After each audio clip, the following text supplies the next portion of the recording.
Continuamos considerando hoy el versículo 2 de este capítulo 15 del Evangelio según San Juan, donde el Señor Jesucristo dice, «Todo pámpano que en mí no lleva fruto, lo quitará, y todo aquel que lleva fruto, lo limpiará para que lleve más fruto». Decíamos en nuestro programa anterior que las dos palabritas «en mí», es decir, en Cristo, significan ser salvado. Hay grandes palabras como propiciación, reconciliación, salvación, pero éstas abarcan aspectos particulares de la salvación. Todo el espectro de la salvación se halla en la frase «en Cristo». Y dijimos que hay solo dos grupos de personas, los que están en Cristo y aquellos que no están en Cristo. Ya hemos mencionado que uno llega a estar en Cristo al confiar en Él como Salvador personal, llegando a ser así un hijo de Dios por la fe. Un creyente es renacido por el Espíritu de Dios, y luego el Espíritu mora en ese creyente. El Espíritu Santo hace otra cosa, también bautiza a cada creyente en el cuerpo de Cristo. Todo pámpano en mí, dice el Señor. Ahora señalamos que este pasaje fue dirigido a creyentes. Jesús no está hablando en cuanto a cómo una persona se salva. La verdad es que en este pasaje no se habla en cuanto a la salvación. Está hablando en cuanto a llevar fruto. Y dijimos que esa era la próxima frase que deseábamos señalar. Notamos que la palabra fruto se menciona 6 veces en los primeros 10 versículos de este capítulo 15. Y al seguir nuestro estudio, notaremos que hay 3 grados de producción de fruto. Hay fruto, más fruto y mucho fruto. Todo el tema aquí es el de llevar fruto. El Señor dice, todo pámpano que en mí no lleva fruto, lo quitará. Ahora, ¿de dónde lo quita? Lo quita del lugar o de la posibilidad de llevar fruto.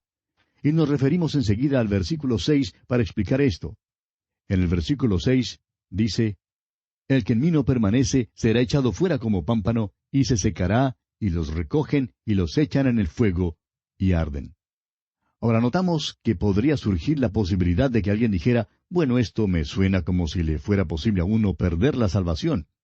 Pero recordamos que este pasaje no está hablando en cuanto a la salvación, sino en cuanto a la producción de fruto. Habla en cuanto al resultado de la salvación. Pasamos luego a considerar cuál es ese fruto. Y dijimos que no creíamos que el fruto aquí sea el ganar almas como lo creen tantas personas. Creemos que eso es más bien un subproducto, pero no es el fruto mismo.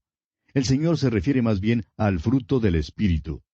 El apóstol Pablo, hablando en cuanto a esto, dice en su carta a los Gálatas, capítulo 5, versículos 22 y 23, «Mas el fruto del Espíritu es amor, gozo, paz, paciencia, benignidad, bondad, fe, mansedumbre, templanza».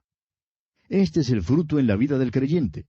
Ahora, 3 de estos frutos son mencionados en este pasaje. El versículo 7 de este capítulo 15 de Juan dice, «Si permanecéis en mí, y mis palabras permanecen en vosotros, pedid todo lo que queréis, y os será hecho». Esa es la oración eficaz. Luego el versículo 8 dice, «En esto es glorificado mi Padre, en que llevéis mucho fruto, y seáis así mis discípulos». Este es el fruto perpetuo. Y el versículo 11 luego dice, «Estas cosas os he hablado, para que mi gozo esté en vosotros, y vuestro gozo sea cumplido». Y esto, dijimos, es el gozo celestial. Ahora estos son los frutos que se mencionan aquí, y hemos leído los que son mencionados por Pablo como el fruto del Espíritu. Ahora, si una persona tiene tal fruto en su vida, estará llevando a muchos hombres a la presencia de Dios, mediante el testimonio de su misma vida. Eso, por supuesto, hace que el ganar almas sea el subproducto. Todo pámpano que en mí no lleva fruto, dice el Señor, lo quitará. Él quiere que llevemos fruto en nuestras vidas. Si un pámpano no lleva fruto, ¿cómo lo quita? Una de las maneras de quitarlo es quitando a tal persona del lugar en que pueda llevar fruto. Conocemos a muchos que han sido apartados hoy en día, de diversos ministerios, porque ya no eran efectivos para Dios. Hay predicadores y laicos así también. El quitar tal pámpano no significa que pierde la salvación, sino que es apartado del lugar en que puede llevar fruto. Ahora, a veces esta separación del lugar en que uno pueda dar fruto ocurre mediante la muerte, es decir, la muerte física. Creemos que eso es lo que Juan quiere decir en su primera epístola, cuando dice que hay pecado de muerte. A veces, esta separación del lugar en el que uno pueda dar fruto ocurre por medio de la muerte física. Creemos que eso es lo que Juan quiere decir en su primera epístola cuando dice que hay pecado de muerte. Un cristiano puede caer en pecado y seguir en ese pecado hasta cuando Dios le quite por medio de la muerte del lugar de llevar frutos. Ananías y Zafira, por ejemplo, fueron quitados de la iglesia primitiva, una iglesia que era santa, una iglesia que llevaba fruto. Estos dos mentirosos no podían quedarse en esa iglesia. Tememos que ellos podrían haberse sentido un poco más cómodos en algunas de nuestras iglesias hoy en día. Pero Dios no les permitió quedarse en la iglesia primitiva. El Señor continúa diciendo, y todo aquel que lleva fruto, lo limpiará para que lleve más fruto. La palabra usada en griego es katairo, que significa limpiar. Y algunos consideran que esta limpieza se logra podando la vid con un cuchillo, y creemos que esto es correcto. Pero en verdad significa limpiar en un sentido más amplio de la palabra. El Señor corta, eso es, corta, entra en nuestras vidas y quita de ellas aquellas cosas que le ofenden, y ese corte a veces duele. Quita aquellas cosas que nos estorban. Él entra y corta. Una de las razones por la cual tantos hijos de Dios sienten dolor por este método de cortar es porque se han alejado mucho de Dios, están muy lejos de la comunión con Él. Cuanto más cerca estemos de Dios, amigo oyente, tanto mejor será para nosotros y sufriremos menos dolor, porque el Señor al que ama, disciplina, como lo dice el escritor a los Hebreos en el capítulo 12, versículo 6 de su carta. No es indicio alguno de que Él esté en contra de nosotros. Trata de conseguir fruto de nuestras vidas, pero nosotros estamos propensos a quejarnos y a alejarnos de Él. Él quiere que nos acerquemos a Él y luego que no suframos tanto dolor. En la región de Belén dejan que la vid crezca en la tierra, sosteniéndola con una roca. Las uvas se ensucian y los insectos nocivos se pegan de ellas y por tanto tienen que lavar las uvas antes de que se maduren. Pues bien, el Señor llega y nos sostiene y nos lava para que podamos llevar más fruto. Ahora, ¿cómo hace esto? Leamos el versículo 3 de este capítulo 15 de San Juan. Dice el Señor, «Ya vosotros estáis limpios por la palabra que os he hablado». Tengamos en cuenta que en los capítulos 13 y 14 de este Evangelio de Juan, el énfasis estaba sobre la gracia de Dios y sobre lo que Él puede hacer y lo que hará por nosotros. Ahora, en este capítulo 15, Jesús está hablando en cuanto a nuestra responsabilidad, y dice que aquellos que están unidos a Él llevarán fruto. No podemos dar fruto nosotros mismos, así como tampoco el pámpano puede dar fruto él mismo. Es necesario estar unidos a la vid. Si estamos llevando fruto, nos corta para que podamos dar más fruto. Esta cortadura se hace por medio de la palabra de Dios. Este poder limpiador de la palabra de Dios es cosa maravillosa, amigo oyente. Oímos hablar tanto hoy en día en cuanto a los modernos milagros para el lavado de la ropa y la loza, pero nunca hemos encontrado que en realidad sean tan milagrosos como se alega a favor de todos estos detergentes y productos. El verdadero milagro lavador, amigo oyente, es el poder limpiador de la palabra de Dios. El apóstol Pedro habla de esto, escribiendo en su segunda carta, capítulo 1, versículos 4 y 8, cuando dice, «Por medio de las cuales nos ha dado preciosas y grandísimas promesas, para que por ellas llegaseis a ser participantes de la naturaleza divina, habiendo huido de la corrupción que hay en el mundo a causa de la concupiscencia. Porque si estas cosas están en vosotros y abundan, no os dejarán estar ociosos ni sin fruto en cuanto al conocimiento de nuestro Señor Jesucristo». Y también en su primera carta el apóstol Pedro dice en el capítulo 1, versículos 22 y 23, «Habiendo purificado vuestras almas por la obediencia a la verdad mediante el Espíritu, para el amor fraternal no fingido. Amaos unos a otros entrañablemente de corazón puro, siendo renacidos no de simiente corruptible, sino de incorruptible, por la palabra de Dios que vive y permanece para siempre». En primer lugar, fuimos renacidos mediante la palabra de Dios, y por tanto fuimos limpiados una vez y para siempre. Luego, en nuestro caminar aquí y en nuestro servicio, nos ensuciamos, y por tanto necesitamos la palabra de Dios para limpiarnos continuamente. Esta es una de las razones por la cual es necesario estudiar la Biblia, para ser limpiados. El Salmo 119, versículo 9 dice, ¿con qué limpiará el joven su camino? Y responde, con guardar tu palabra. También el apóstol Pablo, escribiendo su segunda carta a los Corintios, dice en el capítulo 7, versículo 1, Así que, amados, puesto que tenemos tales promesas, limpiémonos de toda contaminación de carne y de espíritu, perfeccionando la santidad en el temor de Dios. Ahora, ¿cuáles son estas promesas? Son las que se encuentran en la palabra de Dios. Entre los cristianos hoy en día hay quienes hacen poco caso de la palabra de Dios y dicen que no importa la clase de vida que vivan, con tal de ser fundamentalistas en su manera de creer en cuanto a la salvación mediante la gracia de Dios. Pero, amigo oyente, Dios usa su palabra para revelarnos cuando no estamos caminando según su voluntad. Hay muchísimos santos y aquellos muy piadosos que llevan una Biblia grande bajo el brazo, andan sumamente serios, casi no sonríen, dan una apariencia de inmensa piedad, pero en verdad no tienen interés en la palabra de Dios. Creemos que la prueba decisiva que revela si una persona es genuina en su relación con Dios es si está estudiando la palabra de Dios y si está dejando que obre en su vida. Dios quiere que seamos obedientes a su palabra. Debe haber fruto en nuestras vidas. El versículo 67 del Salmo 119 dice, Antes que fuera yo humillado, descarriado andaba, mas ahora guardo tu palabra. Y más adelante en el versículo 71 del mismo Salmo 119 dice, Bueno me es haber sido humillado, para que aprenda tus estatutos. Él nos limpia por medio de la palabra de Dios. Amigo oyente, Él usa la aflicción para traernos a la palabra de Dios, para que usted y yo le podamos ser útiles. No creemos que usted jamás será limpio ante Dios si no llega a la palabra de Dios para estudiarla. Creemos que los que son en verdad peligrosos son aquellos que son tan activos en las iglesias hoy en día, pero quienes no están dispuestos a estudiar la palabra de Dios. Siempre aceptan los oficios y los cargos públicos y por eso precisamente son tan peligrosos. Los consideramos el elemento más peligroso contra la palabra de Dios y contra la causa de Cristo en este mundo. Amigo oyente, necesitamos estudiar la palabra de Dios y aplicarla a nuestras vidas. En el versículo 4 de este capítulo 15 del Evangelio de Juan, el Señor dice, Permaneced en mí y yo en vosotros. Como el pámpano no puede llevar fruto por sí mismo si no permanece en la vid, así tampoco vosotros si no permanecéis en mí. Hemos llegado ahora a la tercera palabra que deseamos que usted subraye, y esa palabra es permaneced.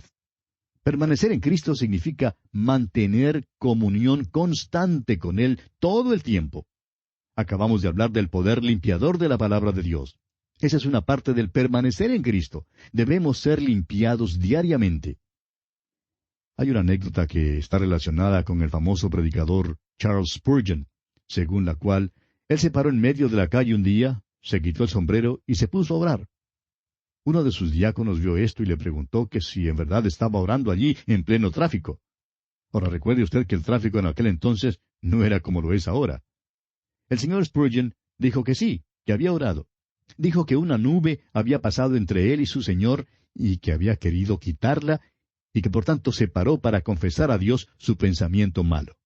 Amigo oyente, necesitamos ser limpios para poder permanecer. Necesitamos confesar nuestro pecado al Señor y quedarnos en comunión con Él. Y luego debemos guardar sus mandamientos.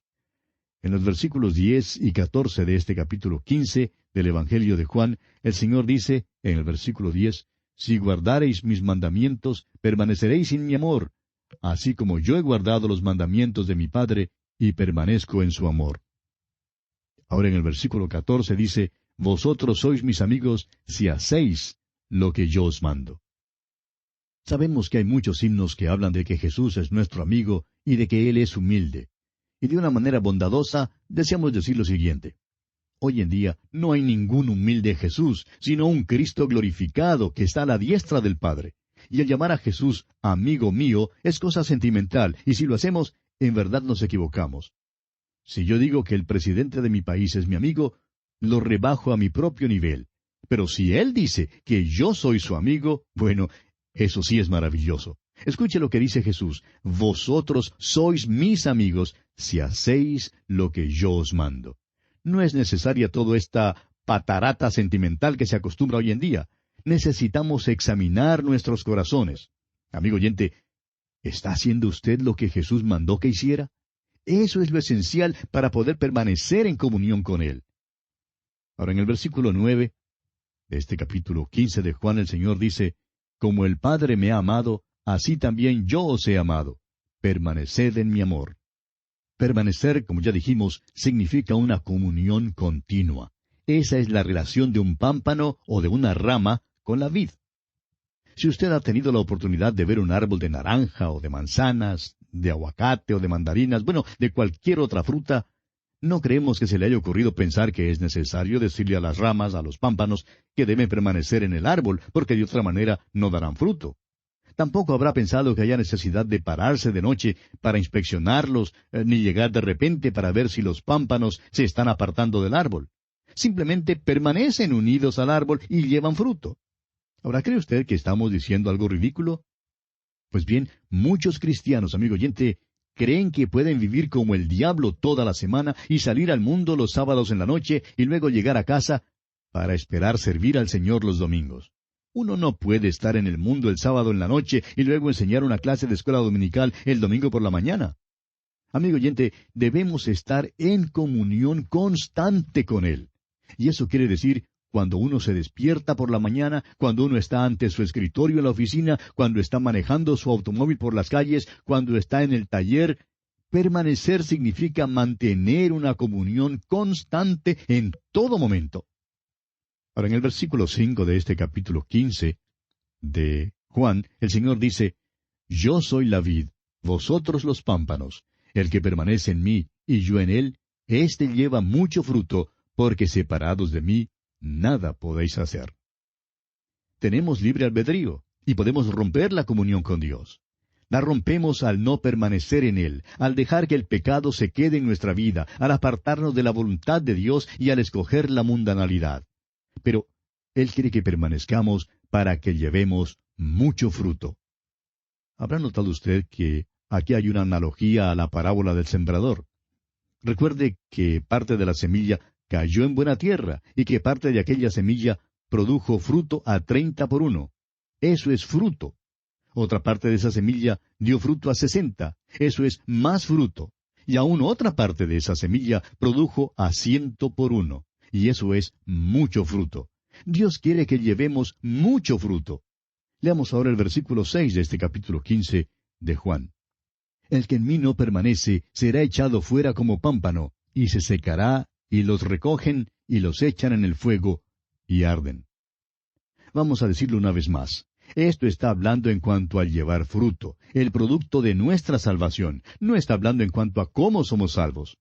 El apóstol Pablo usa otra ilustración para esto mismo en su primera carta a los Corintios, capítulo 3, versículos 11 al 14, donde dice: porque nadie puede poner otro fundamento que el que está puesto, el cual es Jesucristo.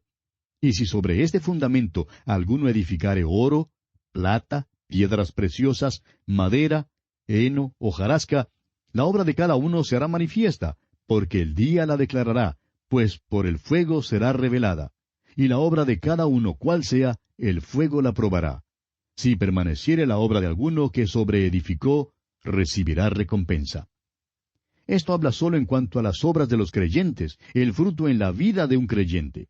El fuego purificará el oro y la plata y las piedras preciosas, y sacará la escoria. La madera, el heno y la hojarasca se quemarán. Es el mismo tema que el de nuestro versículo que dice que las obras son echadas en el fuego y arden.